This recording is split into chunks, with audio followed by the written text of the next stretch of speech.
Hey, everyone. Welcome back to the most interactive wrestling show on the interweb. Welcome back to Wrestling with Omer. I'm your host, as always, Omer Q. There is so much to talk about in the wonderfully wacky, wide world of professional wrestling, and I'm going to be here for the next 30, 40, 50, hell, I'll be here for an hour. It all depends on you because this is a fan-powered show. Leave a chat if you want to have if you have a question to make sure that I get to it. If you want to guarantee your question, statement, whatever the hell you want to put in the chat is read out on the air, be sure to leave a super chat, as you can see right here. Super chats are a great way to engage, but as always, we'll go through, we'll get to your chats. Be sure to hit that like button at very least to make sure that as many people as humanly possible see this stream. Apologies, by the way, for the lack of news videos this week, lack of even live streams this week.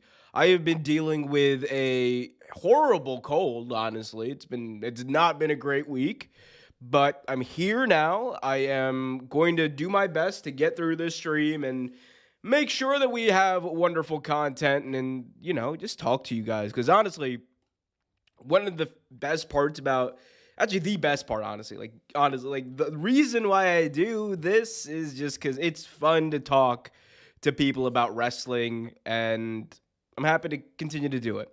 We have, obviously, two big things to talk about today. The kind of guiding topics for the show are update on Roman Reigns versus The Rock and how that potentially could figure into WrestleMania plans. We have an update on what is WWE's plans are for their next pay-per-view. A lot of people believe that Roman versus Rock, if it was going to happen, would happen at the Perth, Australia show. However, doesn't seem like that is the case. I'll fill you guys in on that. Also going to fill you in on some rumored names for TNA and their potential big signing. They are touting a big signing this weekend at their return show, TNA Hard to Kill. So we'll talk all about that. Again, as always, leave your chats. Be sure to leave a like on this video and subscribe to the channel as well for awesome videos. I'm actually recording one video essay today, or tonight I should say, that I hope to get out at some point over the next few weeks. So excuse me, I'm going to try to mute myself as much as possible when I do disgusting things like I just did right there. But yeah. But anyway, we can, let's get right into it. Brass tacks and all that. Let's get right into the news. There we go. Big shout out to the Markman123 for that one. I guess we should just get right into the big story of Roman versus The Rock. So, believe it was a Wrestling Observer, Dave Meltzer reported that if Roman Reigns is not going to be at Elimination Chamber, we've now learned that Roman Reigns, the current reigning, defending, undisputed Universal Champion, is not going to be at Elimination Chamber, the next big WWE PLE after the Royal Rumble. He's not slated to wrestle. He's not slated to be at the show or in Australia. So any likelihood for a matchup between Roman and The Rock at that show, done. It's not happening. As far as we know right now, it is not in the plans, and Roman isn't even scheduled for the show. Meaning, if you're doing Roman versus The Rock, and you're doing it sometime over the next few months, it's happening at Mania. That if they have signed The Rock to a deal for a match, and that's the case, it is happening at Mania. I think it makes sense for it to happen at Mania. Obviously, it creates a big kerfuffle amongst not only professional wrestling fans, but also, you would think, the story that they've been trying to tell over the past year and a half of Cody Rhodes, and that story could remain finished. Of course, everything beyond this point is speculation. We don't know whether The Rock has signed. We don't know whether Roman versus The Rock is the final plan for anywhere in the near future, but you have to admit this. If you are WWE, And your plan for WrestleMania is to make sure you do the biggest match humanly possible. There is no bigger match than Roman versus The Rock. There is no bigger stage to do it on than WrestleMania. There is no bigger main event, title or no title, than the biggest star in Hollywood today versus the biggest star in WWE. That's the match. And whether we want Cody or not to finish the story, it doesn't matter. Because at the end of the day, WrestleMania, we have to, I think, get out of this realm of thinking that WrestleMania is just the place where all of WWE's big feuds end. It is no longer the case. WrestleMania is a pop culture phenomenon. It is an event. It is not just for the professional wrestling fans, the diehard fans. It is for the casuals. It is for the broader world. Look at WrestleMania 39. It is the best encapsulation of what I believe the spirit of WrestleMania moving forward is going to be. It is no longer going to be where you finish the stories of the past year. It's no longer going to be just where you have your champions crowned. I think WrestleMania moving forward is going to be where WWE showcases their brand partnerships, where WWE puts on epic matches for everyone to see, but big-time matches that, honestly, the broader public can watch without really knowing what the hell is going on. You don't need to sell someone on The Rock, or someone who doesn't watch wrestling, on The Rock's return to the ring. Dwayne Johnson is wrestling? Hell yeah, let's go, let's watch it. And I'm not saying that's like universal, that you'll never see stories end at WrestleMania. You will, because WWE will make sure that they cater to the fan that's always there, the hardcore fan. However, you will see, and have already seen, last year, perfect example of this. You had Snoop Dogg, KSI, Prime. It was pop culture is what we witnessed at WrestleMania last year. It was a pop culture phenomenon, a pop culture event. Hell, Woodstock, I don't know, not Woodstock, all right? Like, maybe that's overkill. But, it's like a festival. You don't have to really know what the hell is going on to attend. You just go. And that's what I think WWE wants WrestleMania to be. I think that's what they want WWE events to be. They want WWE events to be a thing that's happening that people can go to, the family can just go to. And, hey, WWE's coming to town. They have a massive event. Cool, I don't even know what's going on, but it's going to be fun. Boom, fighting, like fireworks, hell yeah. That's what we're doing. And that's not me poo-pooing that. That's not me saying it's a bad thing. It's going to be an immensely profitable thing for WWE to do. On the flip side, is it the best thing for WWE to do for their audience? Is it the best thing for WWE to do for the fans who have tuned in for a long time? No, but they're in the business of getting eyeballs on the product. They are a content creator. I've said this many times, and I will continue to say it. WWE is not a professional wrestling company. WWE is a content creation machine. Churn out as much content as fast as possible. Make it as big time as you can, but you got to churn it out. That's what they're doing. That's how they make their money. The live events are, a bonus at this point. I mean, obviously the big events are profitable and worth putting on, but the bulk of WWE's money is made from these TV deals, from the PLE deal they have with Peacock, from things like the Saudi partnership. It's not just their live touring, and that's why I think you're going to see over the next few years, they're going to cut back on these live events. And WWE executives are already talking about it.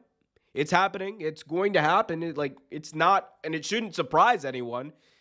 It's just the way of the business. Like, look at AEW. AEW does not put on live events, and they don't do it for a reason. Because not only one, are they having a hard enough time selling tickets to their regular AEW Dynamite and Collision shows, not only is it a hassle as far as getting the logistics and building the infrastructure to do that, but also they haven't been proven to be necessarily profitable enough to warrant putting them on, even for WWE at this point. Like for a few years there, they were a money loser. Live events were a money loss. The only reason WWE still does it, obviously, is to say they're touring, because they are a established brand, right? It's like Disney on Ice or whatever. I don't know. But what's something that tours all the time and outside of WWE, which they do all the time. But I mean, it's like trying to think, what tours? I don't know. Put them in the chat, but you know what I'm saying. They are the traveling circus for those of y'all who want to go back to the Carney days, but yeah, it's just, again, live events are just not as profitable as they used to be. Anyway, back to Roman versus The Rock. The part of this, obviously, that I think a lot of fans are concerned about is Cody Rhodes. What happens with Cody? Is Cody Rhodes not going to be in the main event? Is Cody not going to finish his story? And the unfortunate truth that professional wrestling fans, I think, need to accept at this point is there is a very high likelihood that Cody doesn't finish the story. I'm looking at the way that things are now, and that doesn't mean that the main event doesn't end up being Cody versus Roman, and they end up maybe doing The Rock and Roman at WrestleMania or at SummerSlam. Excuse me. That's very well possible. They do Rock and Roman at SummerSlam. Very well possible. But if you ask me what's the most likely scenario, it's Rock Roman at WrestleMania, if that's the match that they want to do. And if that's the case, that obviously leaves Cody outside and on the outside looking in, excuse me. And, I'm here, I was on this channel last year, right? And I was making the case to everyone who would possibly listen that, you don't have Cody Rhodes win the first time around. You don't have Cody Rhodes win the first time he wrestles Roman for the title. Because everything that Cody has been building up, everything that Cody has said, and go back to his mission statement in that first promo he had on Monday Night Raw when he returned after Mania 38, he was speaking on an emotional level about what this title means. And the way that I, thought, and I wanted the story to go, honestly, was for Cody to win in the end, but face challenges along the way. We obviously had a big challenge in the injury that he ended up suffering, but I always thought that if you're WWE, you could tell a much more emotional and better story if you had Cody lose the first time, crushing his world. His entire world came crashing down on him. And then he slowly but surely builds his way back up. Kind of similar. I'm not trying to say that it should have been exactly the same, but similar to what happened with Hangman Page. Hangman Page, the first time he went for the title, he didn't win. And right after that, his entire world, his friendships, everything came crashing down on him.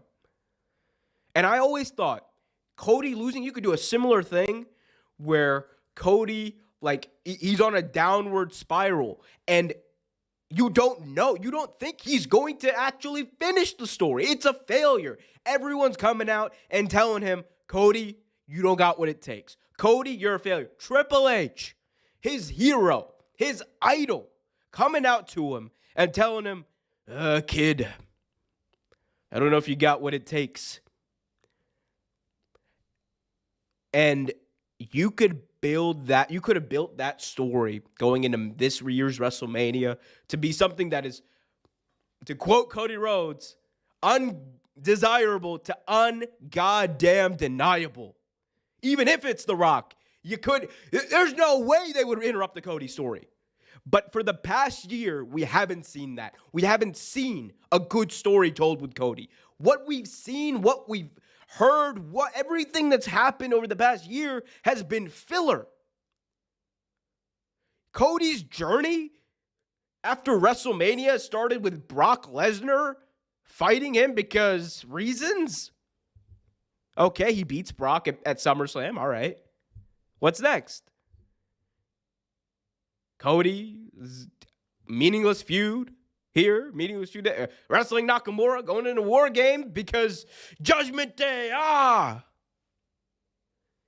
There is no rhyme or reason for anything Cody has done since WrestleMania 39. None. And it not only, right?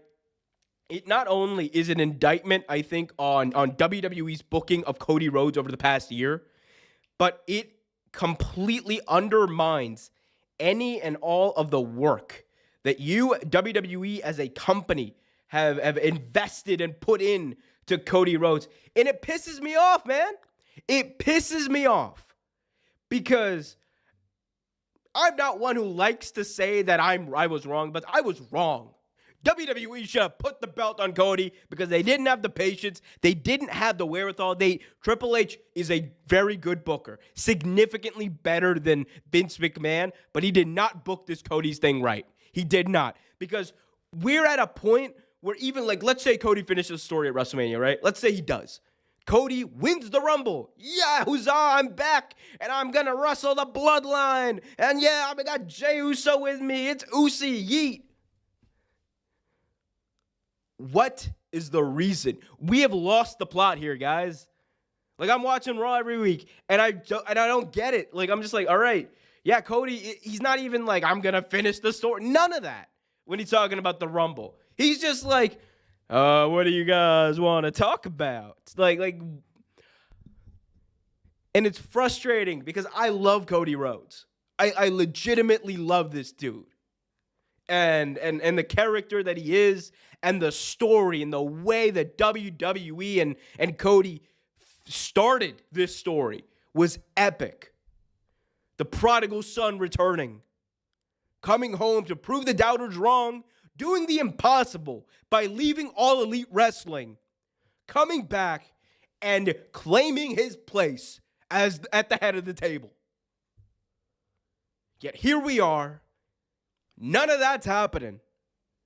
And we are faced with a Cody world title run that just seems robotic. And it might just be me. Tell me if I'm wrong. It might just be me. But I feel like we're going through the motions. We've lost the plot. And it's just, Cody needs to win because Cody needs to win. That's just how it should be. But there's no kayfabe reason. And as much as I'm going to cheer and I'm going to be happy. But I feel like along the way, there is so much that could have been done better. So much that could have been done better. That I'm just sitting here, like, thinking about how easy it would have been to give at least what he was doing over the past year a reason. And right now we'd be in a place where it's like, okay, it makes sense. Cody got from point A to point B, losing the title, to point C, working his way back up, to point D, finally finishing the story. But at this point, I'm not even sure what that story is. But I guess we'll see. I don't know. Friend of the show, Kenny Baum, is in the chat saying, Rock at Mania. It could very well possibly happen, guys. Got Kenny Baum also saying, would love it. Dye the hair black, send him on a downward spiral. The time to do that, Kenny, the time to do that would have been like at SummerSlam. The time to do that would have been in the months following WrestleMania, excuse me. They just did nothing with Cody. It's like, Brock Lesnar, because Brock reasons, and then handshake, respect, mago. What are we doing? And then Nakamura, and then the Bloodline, Jey, we're getting Usi, yeet, with the titles, and like, all right, like, cool. But what are we doing? And you know what? It might just be me. You know what Cody Rhodes has felt like to me in the entire Bloodline saga? He just felt like the dude who came in at the last minute. Cody Rhodes is the Bram, the broken from Game of Thrones of this Bloodline story. My man, like, just comes in and is just like, he just doesn't fit. He just doesn't fit in the Bloodline story. It doesn't make any sense because he doesn't have a connection outside of I want the belt, which is fine. And you still could make him. You don't have to make him integral to the Bloodline, right? To tell a compelling story for him winning the belt. You could do those separately, but don't try to make it as if he's part of this larger story somehow when there's nothing connecting him other than the belt. And Kerwin says this is why Cody should have won at Mania 39, continue to hold it at WrestleMania 40. And look, I was wrong. I admit it. I am always willing to admit when I'm wrong. I was 100,000% wrong that Cody should have won the title.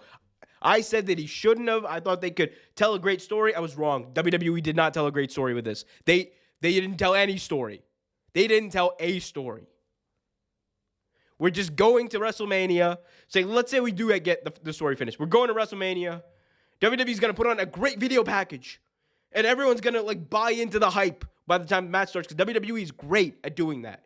They are effective at playing a dope-ass video package, putting it in front of you, and just being like, oh my God, forget everything you saw on TV. This is all that matters.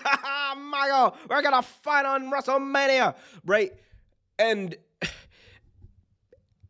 it's going to be a moment. It would have just been a way more epic moment if it had a better story behind it. It just doesn't have a story. We've lost the plot. It sucks. And hell, there's a chance we don't even get that. We might just get the Rock coming in saying, if you're some man, what the head of the table is cooking. Guys, be sure to hit that like button, subscribe, hit that notification bell. How many times did Cody Rhodes feud with the Judgment Day? That was ridiculous. Yeah, it's basically from he was feuding with the Judgment Day for a solid 5-6 months. Basically, most, if not all of what Cody was doing between honestly, even the Brock stuff, I didn't get. It was cool to see Brock versus Cody, and their last match at SummerSlam was a banger. I loved it. But what was the reason? Why, I still to this day don't get, why did Brock attack Cody? If you know, please educate me in the chat. Why did Brock attack Cody? And it can't, don't you dare tell me it's because respect. No one can explain to me why it happened. And if you can't explain to me why it happened, then it probably didn't have a reason. And if it didn't have a reason, why was it on my TV screen? Tell me when I'm telling lies. Honestly, tell me when I'm telling lies. I definitely shouldn't be yelling this much. Or projecting, I guess. Guys, be sure to, take in some vitamin C. There's a few viruses, colds going around. Take care of yourself. Take care of your health. Unlike me, because I've been sick for the past few days, but still here talking about some wrestling. Because that's what I love to do. I love to sit down, forget about what the hell is going on, and talk about wrestling. Cat Outlaw Ace saying jealous. Calling me jealous. I am not jealous of anything. Although, you know what? I am jealous of people who have clear sinuses right now. If you are out there and you have a clear sinus, I am jealous of you because, oof, this cold has got me, pretty bad. Pretty bad. Kenny Baum, friend of the show, Kenny Baum. Guys, by the way, go over to Kenny's channel and give him a subscribe. YouTube.com/Kenny Baum. Kenny Baum in the chat says, I wonder if Cody lost the spot because he didn't sign the extension. I don't think that's the case. I think it's, look, talking about the extension, right? The extension wasn't a thing back in, May or whatever when they had him versus Brock. It wasn't a thing back at SummerSlam when it was him versus Brock. Like, this has been the Cody. We lost the plot with this Cody Rhodes thing way, way, way before this extension even came into play.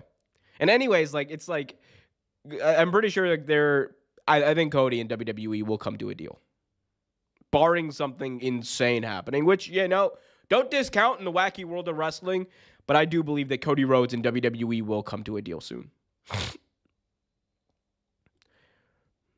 All right. What else do we got? We got Kervin saying, if Cody Rhodes won the championship, that can be the reason that Brock wants Cody. Would have made sense if Cody won the belt. Would have made a lot of sense if Cody won the damn belt, wouldn't it? But he didn't. Instead, Cody lost. And not only did Brock... Here's the thing, man. Not only did Brock, choose to fight Cody, he agreed to team with him that night, and then, right as the match started, betray him. It was, what? Made no sense. And I understand, right? Like that night, and maybe a week or two after that, I 100% understand, because Vince McMahon was backstage ripping up the show and all that. I understand. It wasn't the ideal way to kick off the post-Mania thing. You could have done a detour. You could have rerouted, and they never did. They never got to that point. And you could have presented Cody as one of your main events and a big draw, because he's going to be he's Cody freaking Rhodes. He's going to be a big draw. And you could tell that compelling story with him. I just don't. Maybe that's it. Maybe they were scared of in the storyline taking Cody down a peg or two, just because they felt like it would hurt him as a draw. And if that's the case, that's a cowardly ass thing of WWE to do. If that's the case, that is a cowardly ass thing for WWE to do.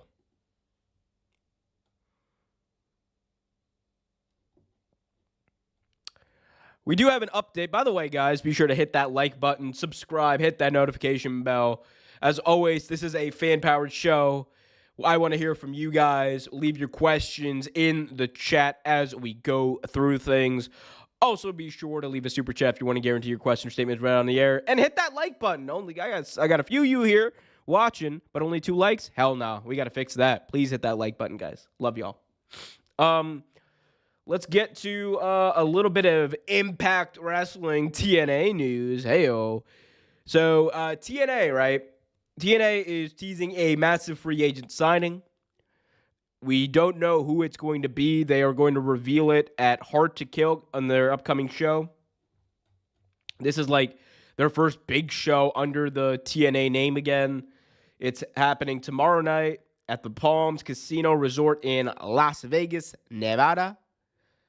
Damn right. Listen to Kenny Baum, friend of the show, Kenny Baum. Go over to subscribe to his channel too.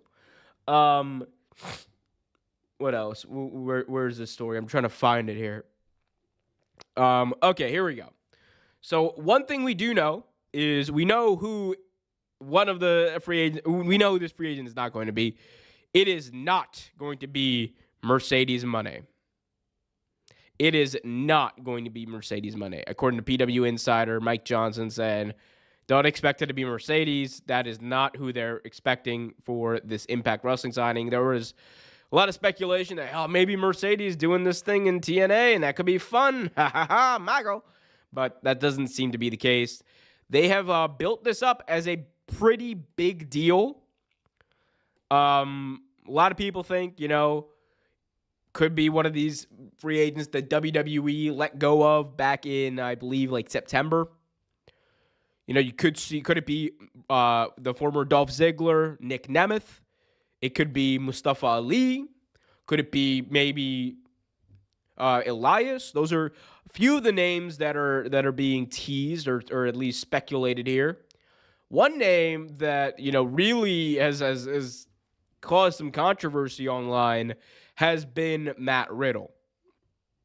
And for obvious reasons, not just Matt Riddle and his past controversies in WWE and how he left the company, but also Matt Riddle having, some allegations against him where he essentially forced himself on women, or a woman, I believe. Excuse me.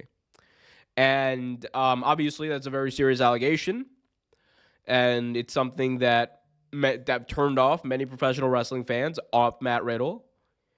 And it's a real thing, right? We'll touch on the Matt Riddle thing real quick, right? Because again, it's an allegation. And I'm sure there are better, well-sourced content creators who have covered that story at length. I am not going to go into the details of it. However, it was a pretty well-known controversy, even during his time in WWE. However, it wasn't really what led to his time ending in WWE. What ended up ending his run in WWE was the incident at the airport, right? And if you're TNA, right, as shitty as this sounds, and I don't agree with it. I wouldn't do business like this. I would never do business like this. But TNA, I think, if it is Matt Riddle, their justification is, well, he deserves a second chance. And how many times have we heard that with wrestlers? And I think that's what you're going to hear with promoters whenever that controversy or whenever criticism of the Matt Riddle thing comes up. Because he is being booked on shows. That is happening. And I think you're going to hear it over and over again. Not just TNA. If he does sign there, of course, we don't know if it's going to be him. But you are going to hear the defense being thrown out there. People change and all that kind of stuff. And that's fine and whatever. But when we're talking about, serious allegations, when we're talking about someone to Matt Riddle who has, obviously, in the past he's had issues, it is hard to justify. It's very hard to justify. And, and I think it's going to come down to the fact that, these indies, and even a company like TNA or companies like GCW, they're going to be like, hey, spotlight's not on us. We don't have as much to lose. We'll take the guy. And that's kind of how all of this works. And before you know it, Matt Riddle might find himself in AEW. Matt Riddle might find himself back in WWE one day. Because it only takes that first step of a company booking him on a show. It only takes that first step of a company booking him on 2 shows, 3 shows, signing him to a deal for the rehabilitation of that character to happen. Not something I would do personally, but that could be happening. Now, let's talk about some of the other speculation around this. We could see one of these other people. It could be Nick Nemeth. Although you would think it makes, given that Nick Nemeth is already, doing stuff with New Japan. He did that big angle after Wrestle Kingdom with Dave Finlay. I could see him. I honestly think I could see him go to AEW before he goes to TNA. But, it could be him if they're trying to tout this big signing. Mustafa Ali would be the most interesting one, at least for me. Not just because I think Mustafa Ali is awesome. I love Mustafa Ali. But here's the thing. This is a guy who at one point was considered to face Bryan Danielson at WrestleMania for the WWE Championship. And we've seen what Mustafa Ali can do as a singles. We've seen what he can do as a leader of a group, albeit Retribution wasn't that great. I want to see what the hell this dude can do as a main eventer. And if he goes to TNA, within 6 months, that man will be the world champion. Within 6 months, he will have the strap on him. He will be cutting epic promos on TV, and he will draw fans. Mustafa Ali, listen to the sound of my voice, people. Mustafa Ali will be a fucking draw in TNA. And I think it's going to be epic. He is someone who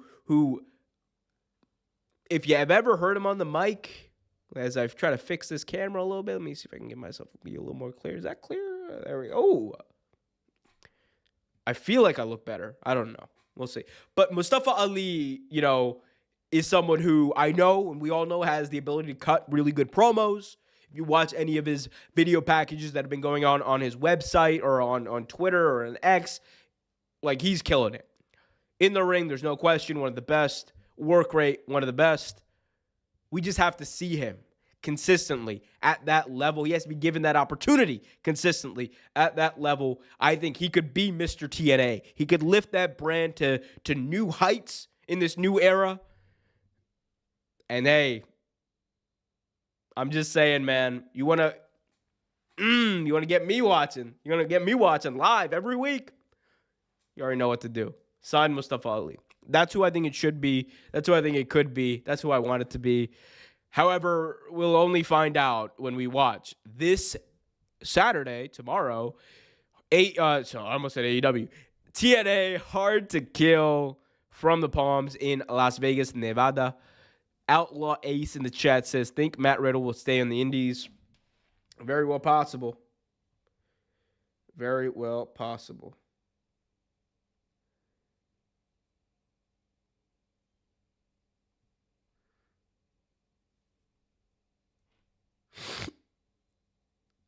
Oh, man. All right. Well, that's really it for the topics I had. I'll be on for like another few minutes in case you guys have anything else you want to talk about. Of course, as always, be sure to hit that like button, subscribe, hit that notification bell so you get notified whenever a new video is released. Also, be sure to, leave your questions in the chat. You have anything you want to ask me, now's the time. Otherwise, we'll wrap up in a few. Appreciate you, by the way, Outlaw Ace, Kerwin, and Kenny Baum for showing up. Always love talking to the fans. Eventually, I'm going to do I need to figure out how to do the call-in stuff. I really do want to do a call-in kind of thing eventually. I just need to figure out the how to do that. But y'all let me know in the chat or in the comments, whatever, what you think the best way is to do that. And, we'll see. What else is going on in the wacky wide world of professional wrestling? I'm going to look up. We're just going to go to Fightful. See what Sean Ross Sapp has cooking up. He usually has a scoop or two I can drone on about for a while. What's going on here? Oh, God, no. Sean is fighting with people again.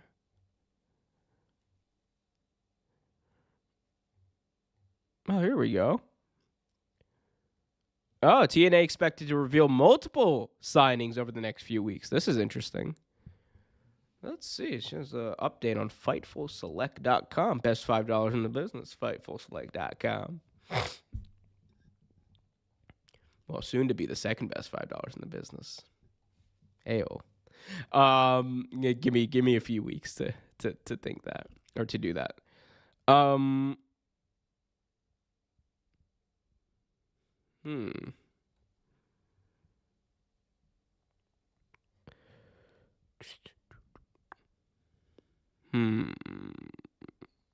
Where is this? Don't see anything about TNA signings. Oh. Never mind.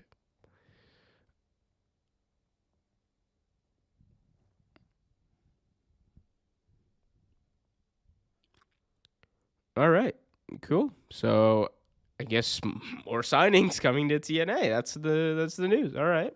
Cool. So we'll see. Hard to Kill is actually a pretty hyped show. As I pull up the card real quick. Actually, I have it up right here. Let me just pull it up. Tagline is TNA is hard to kill. I wonder if they're going to bring back the old TNA voice. TNA cross the line. Let's see. We got AJ Francis. Yo, Top Dollar is going to be on TNA. That's dope. So, pre-show, they have Rich Swann versus Steve Macklin on the pre-show? That's a main event match. Are you having Steve Macklin versus Rich Swann on the pre-show? It's crazy. Eddie Edwards and Brian Myers versus Eric Young and Frankie Kazarian. Tag team match. Dreamer versus Crazy Steve. Hey. Yo, this pre-show is pretty stacked. All right. Then you got, I didn't even know these matches were on the pre-show. Then you got Josh Alexander versus Alex Hammerstone. That match is about to absolutely be a banger. Two of the best. Josh Alexander, right, man, that dude is crazy good. Like, there's so many people I want to see. I want to see Josh Alexander versus Bryan Danielson so badly. But he's facing up against Alex Hammerstone. You have Chris Sabin defending the X Division Championship against Vikingo and Kushida, which is going to be an absolute banger of a match. Main event, Alex Shelley versus Moose for the TNA World title, which, I love Alex Shelley. On Moose, whatever. But Trinity versus Jordan Grace. Knockouts world title on the line. Potentially could be Trinity's final stand as TNA Knockouts champion. Potentially her final appearance in TNA, given the news that it looks like she's headed back to WWE sooner rather than later. Dirty Dango belongs on the pre-show. Don't care what anyone says. Then you got the Radicals versus Speedball Mountain, Grizzled Young Veterans, ABC. Yeah, those matches are going to be awesome. This is going to be a really great card, guys. A really great card. Great night of professional wrestling. I'm going to tune in. I'm just going to tell you right now. I'm going to tune in just because. Pretty sure. Otherwise I would be watching the NFL, but tomorrow night. Tomorrow's Chiefs versus Dolphins. I might have to do a double screen then. Yeah, I might have to do double screen. Because my Ravens, which is, by the way, why we got purple lighted up back there, but my Ravens are have a bye week. Yeah, we advance based off of how based we are. We advance based off of how awesome we are, how much better we are. So Ravens are going to face one of these jabronis. Chiefs, Dolphins, Browns, Texans, Bills, Steelers. Doesn't matter. Dubs. Ravens going to the Super Bowl. Super Bowl. The Ravens going to the Super Bowl. All right. John Harbaugh is going to get himself a ring. Yeah, we love John Harbaugh and even though I love me some Joe Flacco. But John Harbaugh is going to get a Super Bowl ring down Baltimore. Yeah, so let's see. There's a lot of matches. Ooh, I do got to watch that Browns-Texans game. I do got to watch that. It's like, why don't TNA bring back the six-sided ring? Oh, because wrestlers hate bumping in that ring. The six-sided ring that TNA had was one of the most hated things by professional wrestlers ever.